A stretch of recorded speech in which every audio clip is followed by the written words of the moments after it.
You ask Tiger to solve. This deals with linear equations with one unknown. The final result is x equals 3. Let's solve it step by step. Group all constants on the right side of the equation. Subtract 12 from both sides.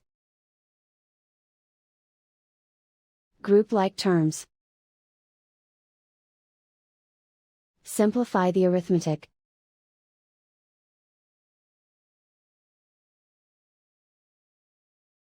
Isolate the x. Divide both sides by 13. Simplify the fraction. Find the greatest common factor of the numerator and denominator. Factor out and cancel the greatest common factor. And so the final result is x equals 3.